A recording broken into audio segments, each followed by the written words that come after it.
Bueno, buenas noches, bienvenidos y bienvenidas a un nuevo capítulo de Papeles de un lector. En este caso tenemos una nueva aproximación de lo que va a ser Ferdinand de Saussure, ¿sí? Un reconocido lingüista que probablemente muchos de ustedes conocen precisamente porque han tenido que estudiarlo en algún momento de sus vidas. Eh, Saussure es considerado el padre de la ciencia lingüística moderna y es un científico, un estudioso de las ciencias del lenguaje bastante reconocido a nivel mundial. Hoy por hoy es innegable el aporte que hizo a la ciencia lingüística y a otros aspectos de la comunicación dentro de las ciencias humanas.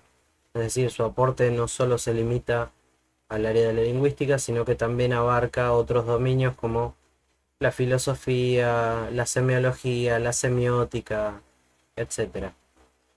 Ahora bien, esta historia de Saussure no es o no pretende ser una simple noticia biográfica, como tampoco pretende ser una exposición detallada del curso de lingüística general, ¿sí? Sin embargo, vamos a abordar algunos aspectos del curso de lingüística general porque la intención para este video es desmitificar un poco a Saussure, es tratar de cambiar las concepciones preexistentes sobre la obra de Saussure y para eso me voy a apoyar principalmente en justamente las clases que dictó Saussure, ¿sí? Voy a estar mostrándoles, este es o estas son mis ediciones del curso de lingüística general que me acompañaron prácticamente toda mi formación, todo mi estudio como profesor. Y básicamente para empezar a hablar del curso, lo que nosotros tenemos que saber es cuándo arranca todo este tema del curso. El curso de lingüística general, que es aquel que hace famoso a Ferdinand de Saussure, empieza, el primero de los cursos empieza en 1906. Para ese momento, Saussure tenía 49 años y acababa de conseguir la cátedra de gramática comparada en la Universidad de Ginebra, ¿sí? Él era suizo, si bien había sido educado en una universidad en Leipzig, en Alemania, y había trabajado durante muchos años en Francia, específicamente en la Escuela Práctica de Altos Estudios, en donde él va a pasar una década o un poquito más de una década, de 1880 a 1891 trabajando ahí. Él fundamentalmente era suizo y cuando obtiene una plaza en una universidad de su país natal, se vuelve a su país natal y trabajaría allí en su madurez, en su etapa más prolífica, hasta su muerte, que fue acaecida en 1903.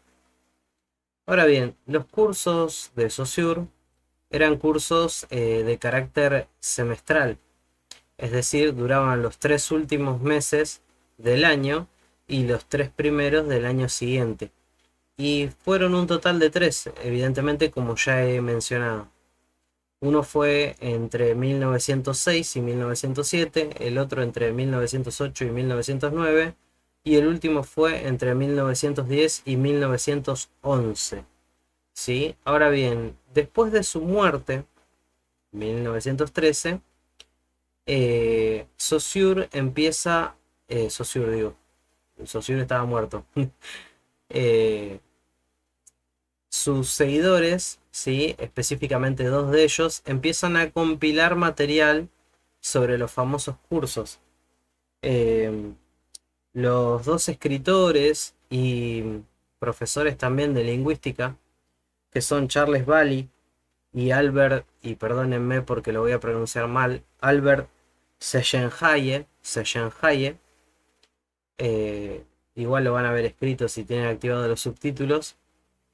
Ellos dos comienzan a trabajar en la obra de Saussure y se dan cuenta con que casi no quedaban papeles disponibles sobre los cursos porque Saussure tenía la costumbre de, al finalizar los semestres, destruir los borradores, las notas que había utilizado para armar precisamente el curso. Esto hace que sea muy dificultoso, digamos, reconstruir precisamente aquello que lo hizo más famoso. Sin embargo, estas dos personas, estos dos lingüistas, no se amedrentaron y comenzaron a buscar, en pleno inicio de la Primera Guerra Mundial, por toda Europa, a quienes habían sido los asistentes a los 3 cursos de Saussure. Logran reunir una veintena de estudiantes que generosamente les ofrecen no solo reconstrucciones de cómo había sido el curso, sino también sus propios apuntes sobre el curso. ¿Sí? Eh, Tanto Charles como Albert agradecen en el prólogo inicial a todos esos alumnos que habían colaborado con ellos donando los apuntes para la reconstrucción del, bueno, ahora famoso curso de lingüística general, pero sin los cuales no se hubiese podido reconstruir. Ahora bien, aquí empieza el primero de los problemas. ¿Por qué? Porque el curso, ¿sí?, tal cual nosotros como lo conocemos o como nos ha llegado hasta nuestros tiempos, es una reconstrucción. No es la palabra de Saussure, sino aquello que sus alumnos entendieron de lo que el maestro decía. Y eso plantea otro problema. ¿Por qué? Porque entre 1996 y 2008 se destapó el archivo familiar, ¿sí?, y se pudieron acceder a un montón de cartas, de papeles personales, de diarios, de borradores y de ensayos sin publicar sobre Ferdinand de Saussure, o sea, de Ferdinand de Saussure sobre la lingüística. Disculpen el pequeño lapsus ahí.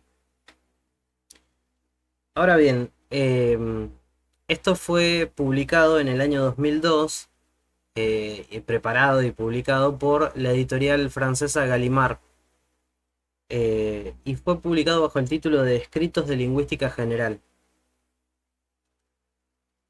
Bueno, el problema con esos escritos de lingüística general es que ahí hay muchas afirmaciones, muchas cuestiones, muchas páginas que parecen contradecir un poco lo que fue la preparación del curso de lingüística general e incluso aquello que nos ha llegado del curso.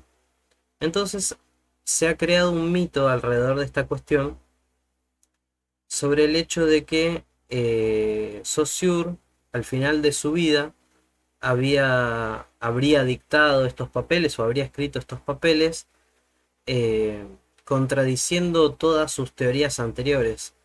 Y esto no es así. Cualquiera que sabe sobre cómo evoluciona la lingüística y el estudio de las ciencias del lenguaje, sabe que no hay un punto fijo, de que no hay una teoría que lo explique todo alrededor del lenguaje. Por eso justamente conviven bastantes teorías a lo largo del tiempo y a menudo podemos estudiar una u otra, pero no podemos decir que Chomsky dice la absoluta verdad respecto del lenguaje, o Fodor, o Saussure, o Emile Benveniste, o quien sea, ¿sí? Esa multiplicidad que reúne los estudios lingüísticos es la misma que tenemos que tener en consideración cuando pensamos la obra de Saussure. Pensemos que el curso fue dictado con una finalidad pedagógica y no son las investigaciones completas y los puntos de vista absolutos que él tenía sobre el lenguaje. Porque, por ejemplo, en sus escritos, en sus papeles personales, expresaba muchas de sus intuiciones o muchas de las dudas que no podría expresar en un curso porque no tenía cómo fundamentarlo lógicamente. Y esto es precisamente uno de los ejemplos que uno se puede encontrar, ¿sí? El problema también radica en que esta supuesta contradicción, este misticismo levantado alrededor de los estudios lingüísticos de Saussure que permanecieron perdidos durante tanto tiempo, ha hecho que se creen también muchas cuestiones o que se enseñe a Saussure muchas veces de mala manera y se creen cuestiones falsas alrededor de sus teorías. Por ejemplo, hay que decir que cuando nosotros leemos el curso de lingüística general, todavía conocemos y nos encontramos con gente que piensa que el lenguaje funciona en elementos enfrentados, como si existiesen dos elementos que se enfrentaran permanentemente. Lo voy a explicar con el mismo Saussure. Significante y significado, por ejemplo. Hay gente que todavía cree, estudiando la lingüística de Saussure, que significante es una cosa separada del significado. Y significante y significado no son una cosa separada, ¿sí? Esto Saussure lo dice muchas veces en el curso de lingüística general, pero sin embargo suele olvidarse y suelen también algunos profesores enseñarlo mal, vamos a decirlo así. Me parece importante rescatar que Saussure siempre rechazó todo dualismo, ¿sí? Saussure no piensa una diferencia entre, por ejemplo, pensamiento y lenguaje. O sea, para él, pensamiento y lenguaje no vienen en distinto tiempo, de distinta forma, no se presentan separados. Vos tenés un lenguaje y tenés un pensamiento, y ese lenguaje y ese pensamiento se manifiestan siempre juntos. Todo lo que vos pensás tiene un lenguaje, ¿sí? Ahora bien, esas oposiciones, lengua y habla, significante y significado, son separaciones de carácter metodológico, no son de naturaleza ontológica. ¿Qué quiere decir esto? Quiere decir que la diferencia para Saussure entre significante y significado estaba trazada por el hecho de que para explicarlo de una manera simple, para que la gente pudiese entenderlo, él lo que tenía que hacer era separarlo, pero en realidad es algo que se presenta ontológicamente como una misma unidad, como una sola cosa. Repito, Saussure plantea una diferencia de naturaleza metodológica, no ontológica. ¿Qué dice él? Yo separo significante y significado para explicártelo. Pero no creas que significado y significante funcionan separado o tienen en la realidad una separación marcada que yo puedo determinar. Yo no puedo decir acá empieza mi pensamiento, acá empieza mi lenguaje y son dos cosas separadas. O acá empieza el significante y acá se corta y acá empieza el significado, porque tampoco funciona así. Y eso nos lleva a un tercer mito que circula alrededor de las teorías de Saussure. Y este mito es el mito de la unidad lingüística. ¿Qué dice el mito de la unidad lingüística? El mito de la unidad lingüística dice que toda unidad lingüística traduce un pensamiento preconcebido. Esto es falso. De hecho, podemos hojear el primer tomo del curso. Bueno, yo recurro al primer tomo porque lo tengo separado en dos tomos, pero digo, en la edición de Losada. Lo podemos separar, ¿sí? En, en una instancia, para entenderlo, en la cual la unidad lingüística está, ¿cómo puedo decirlo bien? Está diluida, ¿sí? Está mezclada, está homogéneamente difusa, ¿sí? Dentro de lo que es el pensamiento. Nosotros no podemos separar unidad lingüística y pensamiento preconcebido. Es decir, no tenemos un pensamiento primero y después lo expresamos en una unidad lingüística. Yo no pienso en una pelota, por ejemplo, vamos por poner un ejemplo muy simple, Yo no pienso en una pelota, o no pienso en un árbol, o no pienso en un gato, o en un perro, y luego lo traduzco a una unidad lingüística en mi cabeza. No, lo hago de manera instantánea. O sea, yo al mismo tiempo estoy teniendo un pensamiento, ¿sí? Estoy formándome un pensamiento, estoy diciendo esto es un árbol, ya estoy formando una unidad lingüística, ¿sí? La palabra árbol. Y esto nos lleva a otro punto, que es que para Saussure, ¿sí? La lengua es una unidad histórica, ¿sí? Es una entidad histórica homogénea, unida. Por eso es homogénea, ¿no? Pues no se distingue en cada una de sus partes.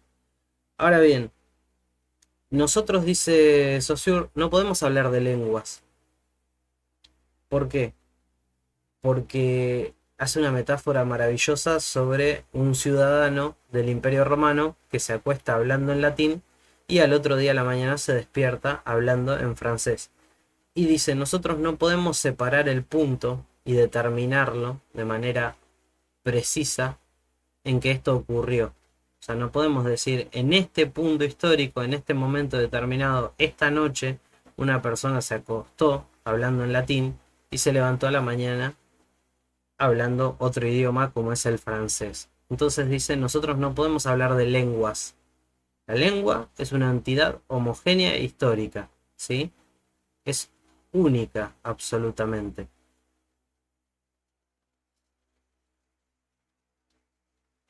Para Saussure, todas las lenguas, ¿sí? Descienden de una lengua común, de una lengua única, de una lengua originaria.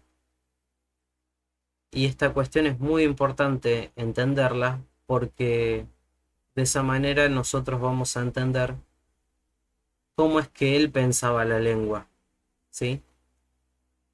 Hay idiomas para Saussure y sí, obvio, no es lo mismo el alemán que el francés, que el latín que el griego. Que dicho sea de paso son los 4 idiomas que él empezó cuando era muy chico a manejarse. Él cuando tenía 15 años y empezaba a estudiar lenguaje, ya manejaba para ese entonces griego antiguo, latín, francés y alemán. Un genio. Pero volviendo al tema de la lengua además es una construcción y es una construcción de tipo social, ¿sí? Eso es importantísimo porque a menudo se piensa en Ferdinand como el padre del estructuralismo y en el estructuralismo precisamente la estructura antecede al individuo, ¿sí? Lo determina, lo configura. Sin estructura no hay individuo. Para Saussure, la estructura, que es la lengua, es una entidad histórica.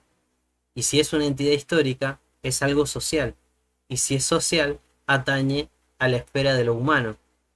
Entonces podemos decir que el origen de la lengua es la actividad del hombre para Saussure. Y eso es importantísimo de tener en cuenta porque acá no hay una estructura que prevalece sobre el individuo o lo antecede, sino que hay hombres haciendo historia y esa historia se traduce en un lenguaje.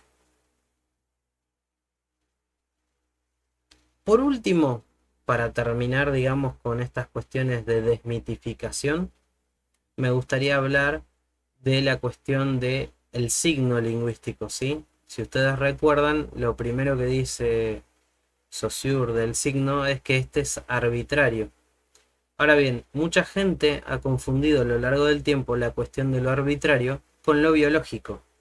Sin embargo, para Saussure, él se consideraba alguien que estaba en las antípodas de lo que podemos decir el naturalismo en el lenguaje o la biologización del lenguaje, ¿sí?